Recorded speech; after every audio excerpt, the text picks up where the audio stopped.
लगेगी। और निवेदन इतना ही है कि खाली पेट बच्चों को कभी स्कूल मत भेजिए, खाली पेट तो कभी मत भेजिए। आपने कह दिया जी दूध पी के गया, दूध पी के गया माने एक तरह से खाली पेट, सॉलिड कुछ नहीं है।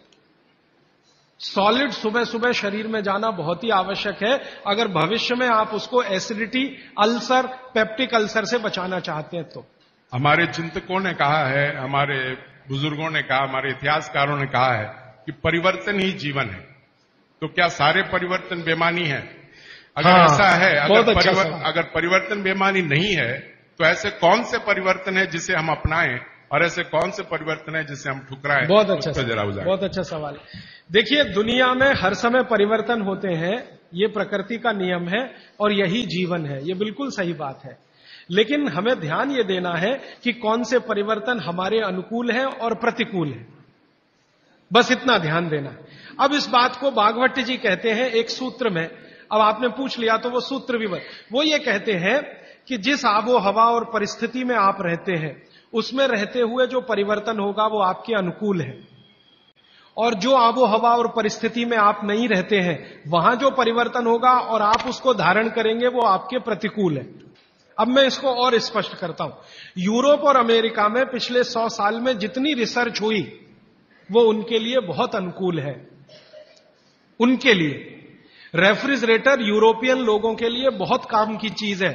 जब मैं ये भाषण जर्मनी में दूंगा तो उल्टा ही बताऊंगा उनको, मैं कहूंगा जरूर रेफ्रिजरेटर लाओ, माइक्रोवेव ओवन भी रखो। उनके लिए बहुत अनुकूल है क्योंकि उनकी कंडीशन में वो परिवर्तन हुआ है। हमारी कंडीशन में जो हम परिवर्तन करेंगे वो हमारे लिए अनुकूल होगा। अब जैसे मैं आपको उदाहरण दूं, चक्की है, चक्की, तो चक्की में एक परिवर्तन आज हुआ है, पहले वो नहीं था, आज हुआ है। हमने चक्की में बियरिंग लगा दिया है। पहले चक्की में बियरिंग नहीं होता था, खाली वो एक ऐसा लोहे का वो डंडी होता था और उसके चारों तरफ हम उसको चाक को घुमाते थे, बीच में लकड़ी का एक उसमें वो लगाते थे।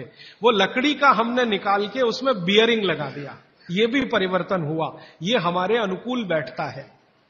क्योंकि बियरिंग लगने के बाद उसका जो फ्रिक्शन है वो कम हुआ, और फ्रिक्शन कम हुआ तो हम कम श्रम में ज्यादा उत्पादन ले सकते हैं। श्रम तो हो ही रहा है, लेकिन जितने श्रम में हम पहले 1 किलो आटा लेते थे उतने ही श्रम में अब 3 किलो आटा मिल रहा है। यह भी परिवर्तन है, लेकिन ये हमारे अनुकूल है। इसी तरह से और एक उदाहरण दूं, हमारे कुछ कार्यकर्ता हैं पूना में, उन्होंने बैलगाड़ी के पहिए में भी बियरिंग लगा दिया। परिवर्तन यहां भी हुआ, नई बैलगाड़ी बनी, उसमें बियरिंग का पहिया है। अब उसका क्या हुआ कि बैल को खींचने में मदद हो गई। पहले बैल 1 टन अनाज लेके जाता था, अब बियरिंग लगी हुई बैलगाड़ी में वही बैल 3 टन लेके जाता है और बिना थके हुए। तो ये भी परिवर्तन है। जी एक बच्चा पूछ रहा है, हाँ पूछो। इलेक्ट्रिक गैस को यूज करना कि नहीं? ज्यादा अच्छा नहीं है, लेकिन मजबूरी हो तो ठीक है। अगर आपके पास उसका कोई विकल्प नहीं है तो जरूर इस्तेमाल कर लीजिए, लेकिन अगर विकल्प है, भारत में तो है, ये मैं जानता हूं, इसलिए ज्यादा अच्छा नहीं है। डी आबो हवा से जुड़ा हुआ एक सवाल है। जैसे राजस्थान में गेहूं की बहुतायत होती है और यहाँ पे चावल की होती है। हाँ। यहाँ पे चावल के खाने के आइटम ज्यादा हो, तो क्या ये सही होगा कि यहाँ चावल का, हम खाने में चावल का उपयोग ज्यादा करें? बिल्कुल सही होगा। आप इस समय चेन्नई में रहते हैं, तमिलनाडु और पूरा एरिया चावल के लिए मशहूर है, तो आप चावल ही ज्यादा खाइए। और इसको ज्यादा आगे बात गहरी बता देता हूं। यहां की जो मिट्टी है, तमिलनाडु की खेतों की मिट्टी और राजस्थान की जो मिट्टी है, उसमें जमीन आसमान का अंतर है। यहां की मिट्टी आप अगर देखोगे तो वो ऐसी है जो पानी को ज्यादा देर पकड़ के रखेगी, और राजस्थान की मिट्टी रेतीली है जिसमें पानी टिकेगा नहीं। ये भगवान ने अच्छे से बनाया है। राजस्थान के लोग जहां रहते हैं, जिस तापमान में रहते हैं, जिस आबो हवा में रहते हैं, उनको शरीर में कुछ ऐसे केमिकल ज्यादा चाहिए, तो वो उस मिट्टी में ही है जो रेतीली है। आप जहां रहते हैं यहां की आबो हवा, तापमान राजस्थान से भिन्न है, ह्यूमिडिटी ज्यादा है, तो आपको वो केमिकल नहीं चाहिए, तो भगवान ने ऐसी मिट्टी बनाई। तो यहां की मिट्टी से जो चावल पैदा हो रहा है वो आप ज्यादा ही खाइए। गेहूं राजस्थान से लाकर खाने की कोशिश मत करिए। माने आप अगर ये कोशिश करेंगे तो तकलीफ आपको आने वाली है। इसलिए आबो हवा का ध्यान रखिए। चावल के प्रिपरेशन यहां ज्यादा है, वो आप ज्यादा खाइए। अब समस्या आपके साथ ये है कि आप राजस्थान से आ तो गए, राजस्थान छूटा नहीं आपसे। वो छूटता नहीं है। समस्या वहां आती। हम बिहार से आ गए तो सिर्फ स्थान परिवर्तन हुआ, मन परिवर्तन नहीं हुआ।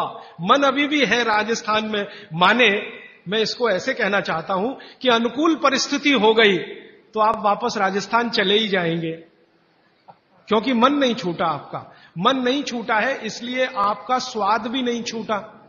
ये सब मन का खेल है। मन से सारे स्वाद और वो सब जुड़े। मन नहीं छूटा तो स्वाद नहीं छूटा। तो आप फिर गेहूं मंगवाते हैं और उसको रोटी बना के खाते हैं, वो स्वाद के लिए तो ठीक है। पौष्टिकता के हिसाब से आपके लिए चावल ज्यादा ठीक है। तो शायद आपने एक बैलेंस बना लिया है कि रोटी भी खाते हैं, चावल भी खाते हैं। यही है ना? तो इसी को चलने दीजिए। मैं आपका मन छुड़ाना नहीं चाहता, क्योंकि मैं नहीं चाहता कि आप परमानेंट यहां रहें। एक दिन राजस्थान तमिलनाडु से अच्छा हो जाए तो आप चले जाएं, ये मैं चाहता हूं। तो मेरे लिए वो स्वदेशी के लिए अच्छा है। तो आप मन को और स्वास्थ्य को बैलेंस कर लीजिए। बैलेंस इसमें यह है कि 2-3 रोटी खा लीजिए और थोड़ा चावल खा लीजिए, ऐसा कुछ कर लीजिए। थोड़ा इडली खा लीजिए और थोड़ा हलवा खा लीजिए। हलवा इडली के साथ जरूर खा लीजिए बैलेंस के लिए। थोड़ा डोसा खा रहे हैं तो थोड़ा बाजरी का रोटी का एक आध टुकड़ा या आधा बाजरी की रोटी का। ये मैं बताऊंगा आपको आने वाले समय में किसके साथ क्या खाएं और आपका बैलेंस बना रहे, टिका रहे। लेकिन इसको ध्यान में रखिए कि आप स्वास्थ्य के लिए थोड़ा, क्योंकि मन भी अगर आपका बहुत दुखी हुआ तो स्वास्थ्य खराब होगा ही। ये भी मैं बता, रोटी नहीं मिलेगी तो मन खराब होगा, तो उसका असर शरीर पे आएगा। इसलिए मन और स्वास्थ्य को बैलेंस करिए। जी, आखिरी सवाल। हाँ राजीव भैया, ये जो आपने बोला कि एल्यूमिनियम खाने के हिसाब से बहुत गंदी चीज है, तो आज जो भी खाना पैक हो रहा है वो एल्यूमिनियम फॉइल या वो जो भी चीज है वो उसमें अंदर यूज आ रहा है, मतलब जो साइंटिफिक के हिसाब से या जो भी अभी जो पैकिंग वगैरह हो रहा है उसमें एल्यूमिनियम पे ज्यादा जोर देता है कि भाई एल्यूमिनियम में पैक है, आपका फ्रेशनेस रहेगा। इसके ऊपर थोड़ा बहुत बोलिए। मेरा आपको एक ही विनंती है, क्योंकि ये मैं करके देख लिया है कि एल्यूमिनियम फॉइल में जो आप खाना पैक करते हैं ले जाने के लिए रास्ते में, ये बहुत ही खराब है, अच्छा नहीं है। तो आप बोलेंगे जी किस में पैक करें? खाना कपड़े में पैक करना सबसे अच्छा है।